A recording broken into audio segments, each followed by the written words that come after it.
It's time for race day to begin for the 2025 Le Mans 24 Hours.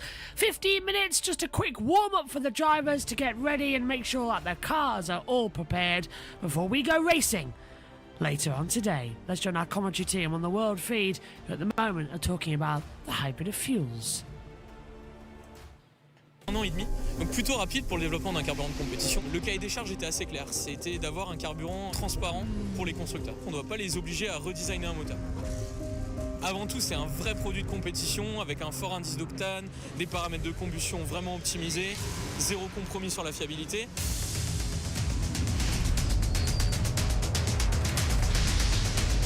Le cahier des charges fonctionnel est assez semblable. La puissance de la voiture, la consommation seront tout à fait comparables par rapport à un carburant fossile. Ce qui change essentiellement, c'est l'émission diminuée de 60-70%. Alors il y a eu cette étape avec ce carburant, mais on veut aller vers zéro émission de CO2. C'est pour ça qu'on a créé en 2017 Mission H24, qui est un démonstrateur finalement. Total Energy nous a fourni une station de refueling, donc tout un travail qui a été fait et qui nous permet ensuite de travailler avec les constructeurs qui sont impliqués en WEC pour établir le règlement qui permettra de rouler avec l'hydrogène à l'horizon 2028. On développe aujourd'hui la mission H24 Evo qui fonctionnera avec de l'hydrogène liquide. On veut avoir des voitures à hydrogène qui aient les mêmes performances que nos hypercars d'aujourd'hui. Et pour ça, il faut embarquer une quantité d'hydrogène qui est importante. Le liquide permet de gagner du volume et donc d'avoir des voitures qui vont ressembler. Yeah, it seems like they're talking about the hybrids in French, which isn't a brilliant thing to do for an English-speaking broadcast at the moment. So we are going to hopefully change that to Radio Le Mans in a few moments' time as soon as our systems are operational. I think they are now. Just waiting for the ads to go away and back to them. And whether they're going to be able to fix those issues in time for the 4 o'clock start. I mean, will some teams have changed engines since Thursday? So they put race engines in these cars, and then to think about starting a race with all that brand new kit on board without a warm up is crazy to me. Well, exactly. It's building to see the teams go through their paces one last time before this iconic race starts at 4 o'clock CET. Coming up then, the warm up for the 24 Hours of Le Mans, and we'll head straight back to your commentator. Okay, well, that's gone great. They've gone off air. For the Hyperpole session, that was more a course of force majeure more than anything else. But, yeah, so it won't be the case that every car has a brand new engine. But even if they're running an older engine, they'll still have taken all the drive shafts off. They'll have new brakes. They'll have new steering parts. Because the best way to last 24 hours is to start with brand new parts. You don't want to be going out with used parts which might be more likely to break. I still can't find a final classified grid, would you believe, on the online. I'm sure one exists, but via the Alcamel website, it's still provisional. It is. The official grid won't be issued until after the warm-up. Reason for that being, if anybody does anything irresponsible during the warm-up session, they may lose their grid slot. I see. There may be some cars running in an illegal specification which could cause their grid position to be nullified, or as I say, there may be an incident which means that a team has to withdraw from the race, and in that case the grid will be reissued, closing up the spaces. So I think it's half an hour after the end of the warm-up the official starting grid is then issued, but Alcamel, the official timers for the Le Mans 24 Hours, and have been for 15 years or so now, I think, and they will be happiest if there is nothing to do. They'll just press Control P and the provisional grid will get issued as official starting grid. The one change to the amended version of the provisional starting grid is to put the number 6 Porsche Penske Motorsport 963 to the back of the hypercars, which is what we'd expected, and then it appeared in something like 16th place. But Laurens Vanthoor labelled as the starting driver for the number 6 car after it was disqualified from normal qualifying on Wednesday. Up down, and then they're all going to have breakfast and there'll be a support race. Well, we've had already 2 support races and the track's been busy. The voice in the background is race director Eduardo Freitas. 6, 5, 4, 3, 2, 1. Pit exit is now open. Warm-up has started. We're in business then for the first time today. The cars from the FIA World Endurance Championship, the cars for the 24 Hours of Le Mans, hit the circuit, and this great manufacturer battle in hypercar, mirrored by the one-mate battle in LMP2, which is going to be no less intense as John Elkann looks on. And then in the GT3, LM GT3 category, you've got Aston Martin taking on Chevrolet, taking on Ferrari, taking on BMW, taking on McLaren, taking on Mercedes, taking on Porsche, taking on Lexus, taking on Ford. I'm about to have missed one. Ferrari's in the mix as well. It's just a brilliant entry. It's an absolutely extraordinary entry, and something about this GT class. Yes, Pro GT racing is amazing, as the Iron Dames Porsche just pulls her after slight delay. Away they go. Remember, in these 15 minutes, nothing can be won, but boy, can you cause yourself problems. That speaks a voice of experience from Le Mans. Graham has seen it all over years of coming here as a talking person, a writing person. Mike Conway then, on board in number 7. It missed out on Hyperpole, this car, but don't rule it out for the race. Remember, last year, Mike missed out on the race. That's right, he did, didn't he? Cycling accident, which we saw Pachito Lopez in the car, and that car came home second. Mike delighted, I'm sure, to be back in the seats that's designed for him. What is going to be the storyline for Toyota? Underperformed in qualifying, but traditionally, there's been trouble immediately for the 311. And he's got one of the sponsors' hoardings wrapped round the back of the car by the look of it. Toyota. It's a Total Energies banner, and it's 311 then, which has gone off the road. Is it indeed? It is, you're right. So how's he done that? Well, let's find out. There's the cars coming down through the Dunlop S's. He's been through. He's been off the road. Yes, he's been through that barrier. Oh, there he is, up the escape road. Gosh, that's a weird place to end up. I think he's had 2 goes. Right. Well, that's going to box, isn't it, at the end of the lap to get that off the car? He'd like it to sort of fly off naturally. Jack Aitken, in a very short space of time, has made a really good name for himself as a very good and versatile sports car racer, whether it's in hypercar, DTM, GT3, you name it. One-time Grand Prix race, of course. He was a stand-in at Williams when George Russell stood in for Lewis Hamilton in Bahrain. Let's try and work out what has happened to Jack Aitken then. The radio with him now. If you have something hanging from the rear wing, if you stop next to a Marshall post on driver's left, they'll pull it off the wing. Well, you've heard the engineer talking, but you could see what went on. I mean, cold tyres, he just did not want to grip. Yeah, 690-ish horsepower in cold tyres. Not a great cocktail. Usefully, though, it allows us, you saw in the background, he has stopped to try and get that banner off the back. It does give us a good opportunity to remind people or explain that there are no tyre warmers allowed in this. So everybody is going out there on tyres that are chilly.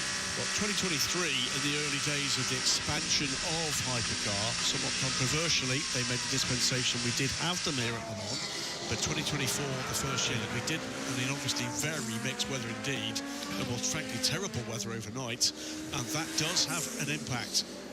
We are going to have a full course yellow because there is, as you've seen, a bit of debris on the road down at the Dunlop S's from Jack Aitken's moment. 30 seconds to full course yellow. That's Eduardo Freitas. You might get an AI voice from race control doing the rest of the countdown in due course. 94 Peugeot there, heading to Mulsanne corner. Loic Duval, Martha Jacobsen, Stoffel van Doorne's car. We will go under full course yellow in less than 15 seconds. Full course yellow in 10, 9, 8, 7, 6, 5, 4, 3, 2, 1. Full course yellow.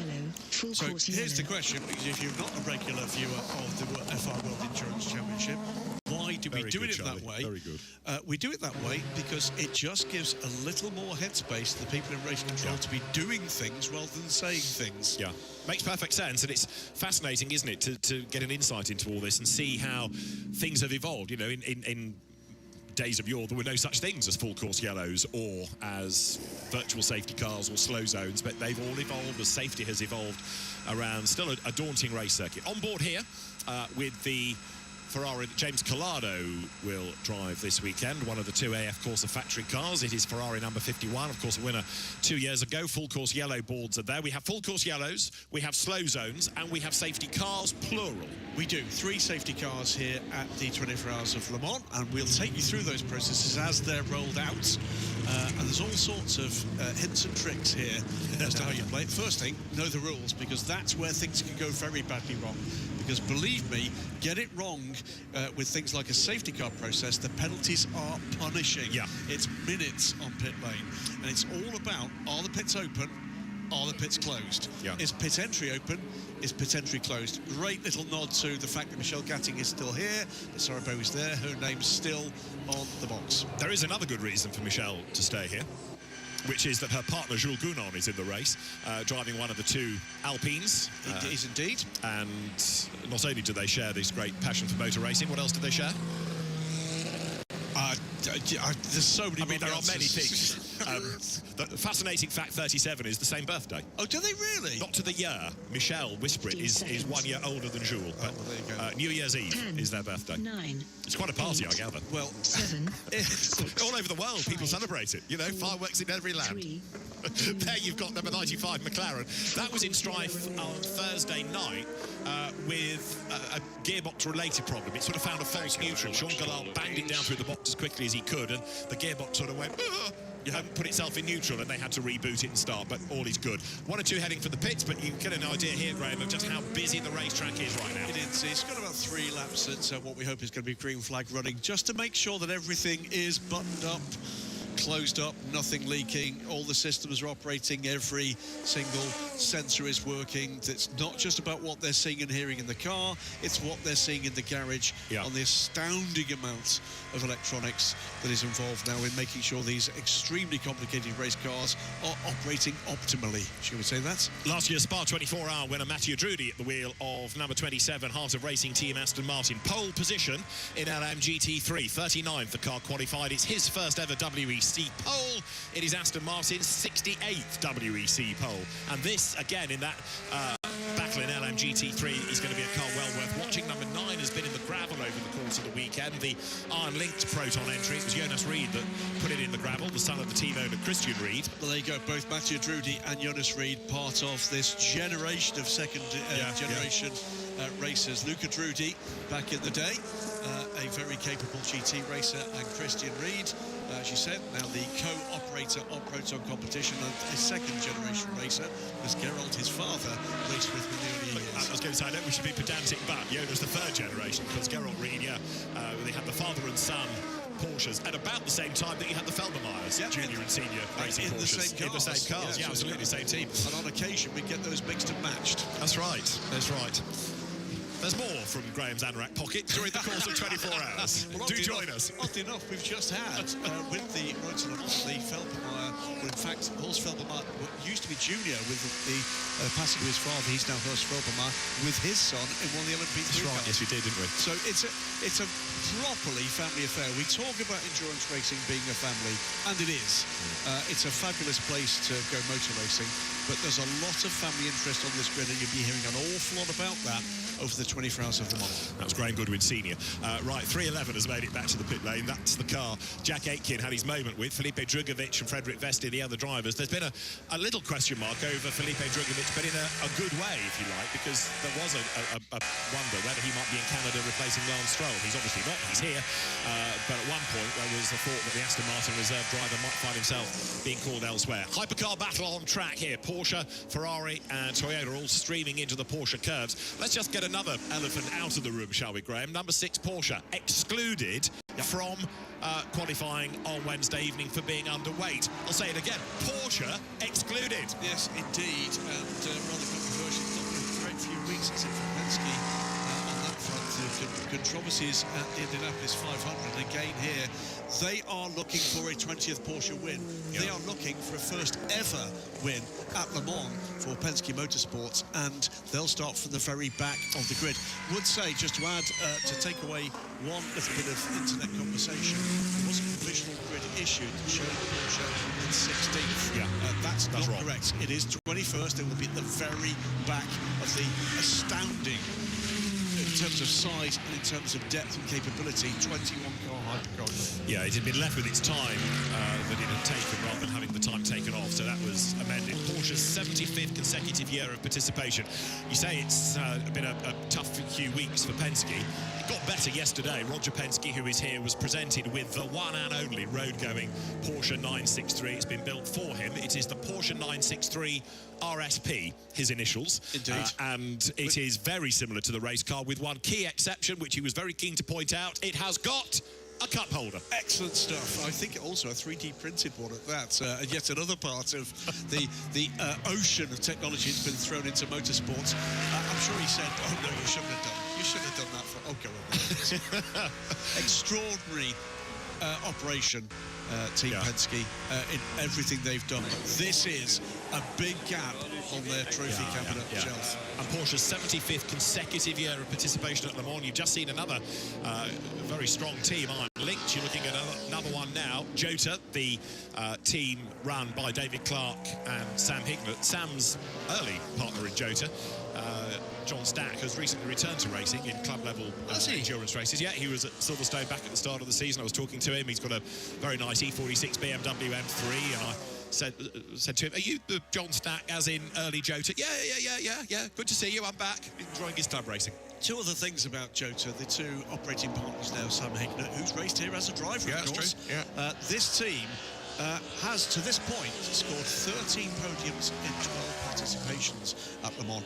And the other part of it, because the other operating partner, David Clark, it's great to see Clarky here. Yeah. We were looking for Daily Sports Car celebrating 30 years of McLaren, who, of course, won in 1995 on the debut for the marque with the F1 GTR.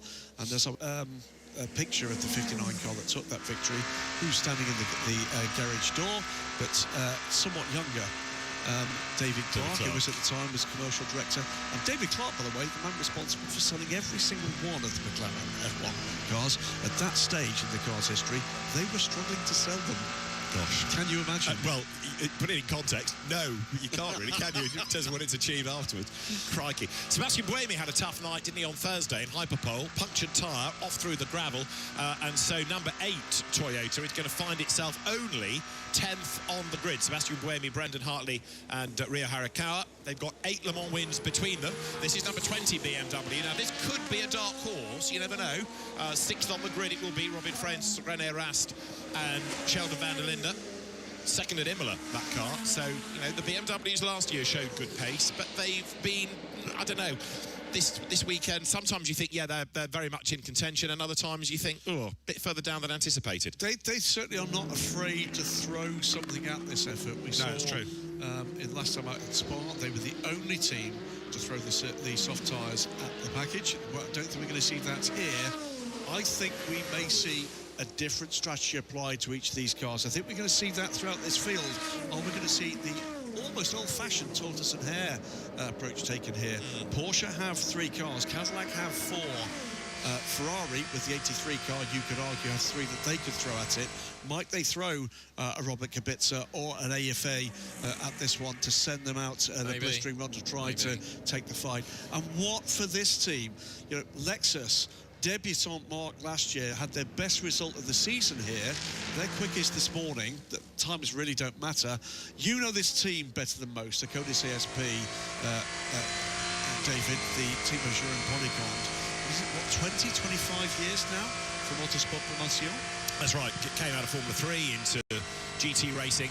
Most of the success really has been with Mercedes AMG, and they were a powerhouse together. And yeah, you know, this is a different type of car. All right, it's a front-engine GT3 car, but not only is ASP learning about the Lexus, but Lexus is learning about developing an LM GT3 car. This year, it goes on that long list of teams that have made that huge stride forward compared to 2024. I should mention, by the way, Jack Ormsworth, another late replacement into this race, replacing, still recovering, but very close to being back to action, Ben Barnicoat. Ben, I'm sure you're listening in and watching in. Wish you were here, and we're looking forward to having you back. Is he not meant to be in a car next week at Watkins Glen? I think he will be in a car next week at Watkins Glen. Yeah. Rubens Barrichello is dad. Yeah, his son is in the race, we ought to point out. He's not just here for a nose. No, Rubens has raced in back in 2017 at LMP2, but we saw him at Qatar, looking over the shoulder of Eduardo Barrichello, and he's taking a very active interest again. And it's Eduardo with Valentin Asclot and Derek de Boer as the drivers of the Racing Spirit of Le Mans, or Racing Spirit of Lake Geneva, if you prefer. In number 10, Aston Martin, that will come to you during the race. Number 99, barrelling down the inside. That is the Fat International Porsche. Yesterday, Porsche's press conference, the company now, it's explained, is run by Ferdy Porsche himself, and it used to be FAT. It used to be a logistics company. It's the same name, but now it is. When he was asked what does FAT stand for, he said it just stands for fat. It is known as FAT. It's a lifestyle brand. It is a lifestyle brand now, and a charity as well. So yeah, it was a logistics company. It's an iconic name and livery in Porsche sponsorship, as we've already got to the checkered flag. Time flies when you're enjoying yourself. It's great to have that retro FAT, FAT, as it used to be, livery on. It wasn't just Porsches, it was Renaults as well in the Alpine V6 Championship and other categories. It was the livery that was on the Dow 962, wasn't it? Right, flag is out, and that means that 15 minutes of warm-up has passed with relatively little incident. 3:11 after Jack Aitken's wobble was taken back out by Frederick Vesti. Today, must be said, it's much cooler, much more overcast than the last few days. A huge downpour here. The middle evening yesterday absolutely threw it down with rain, and that's taken the blistering heat out of the equation. But it was so localised. I mean, I was 10k down the road, nothing at all. And getting back to the circuit, looking at these huge puddles. United Autosports with 2 cars in LMP2, 2 in LMGT3. That being put to bed for the moment is the 150 Ferrari of Custodio Toledo, Lilo Wadu and Riccardo Agostini, that had a tough start with an engine drama on Wednesday. And Ben Keating, he's looking to get the smile back in his face after a tough week here. For the 33 Corvette, René Rast as well. Lawrence Van Tour, it's Nick Tandy. Who get teased for that one. Yes, he's in a different Porsche. That's the semi-works, if you like, 83. It's an AF Corsa rather than Ferrari AF Corsa entry, and it's gone top at the very end of the session. In fact, Robert Kubica went fastest in number 83. Yeah, the one-on-one WTR Wayne Taylor Racing Cadillac. One of those, that 4-car squad for the Caddy. It's very mean to have WTR and WRT in the same class, indeed. 199, PJ Hyatt, Dane Cameron, Louis Delatraz's Orica, Gibson. Spike the Dragon. Yeah, AO by TF car. Toyota 7, we saw Mike Conway at the wheel of it. Kamui Kobayashi, Nick De Vries, the other drivers of that car.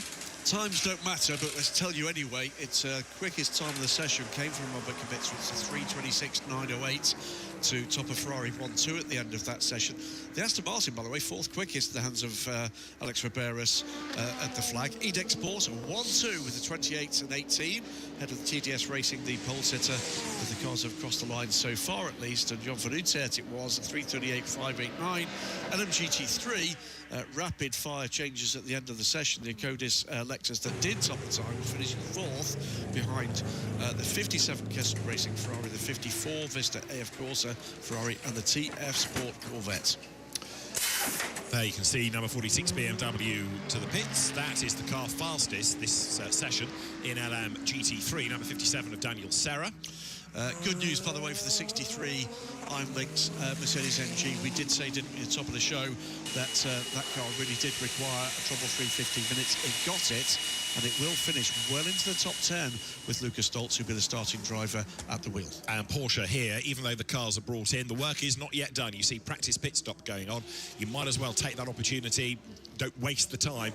However good you are as a driver, however good you are as a combination of drivers, however experienced you are as an engineer, you can still learn, because what's the phrase? You don't win Le Mans, it chooses you as the winner. And it does. You know, so many times we've seen it, haven't we, David? You've been here year after year after year, me too.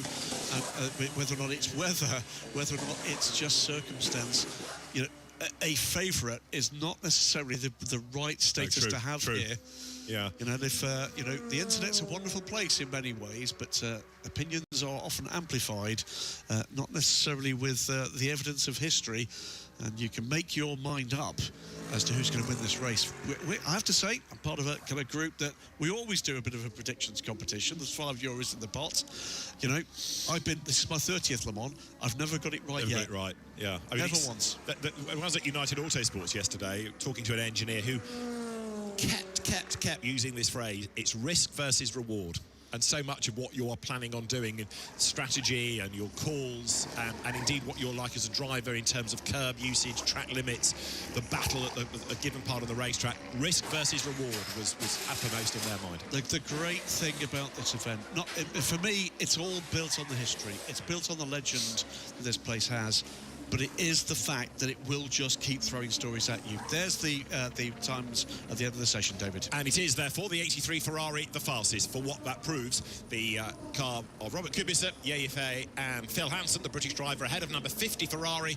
That's the works car for James Collado, for Miguel Molina, I should say, Nicholas Nielsen and Antonio Fuoco. And third in the times, number 7 Toyota, Mike Conway, did the time with Kamui Kobayashi, Nick de Vries, the other drivers. LMP2 headed this morning by 28 Edex Sport entry of Job van Alten with Sebastian Alvarez and Paul Lafargue. LMGT3, Daniel Serra in the Kessel run.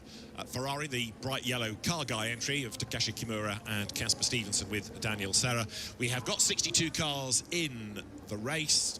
All of them bar one, I think, went out for at least a systems check, and therefore we've got a lot with no times, but that doesn't mean that they've got a problem. No, it doesn't. The one car, by the way, that didn't was the AWA 13 Corvette. There is the Goodyear blimp, celebrating its 100th anniversary this year. Not necessarily that machine, which is a real-life Zeppelin, by the way, but the principle of Goodyear having their advertising and marketing done with a light-than-air machine. Famously never been bothered by Martin Haven sitting in it. Well, we'll be back for all of the race coverage here on JB Motorsports. We'll be splitting it across 3 parts later on, and we'll be showing onboard cameras as well throughout the race, as well as numerous stats and facts as well. So join us for the best 24-hour coverage like we can have with fans watch along. We'll see you later on. Take care. Bye-bye.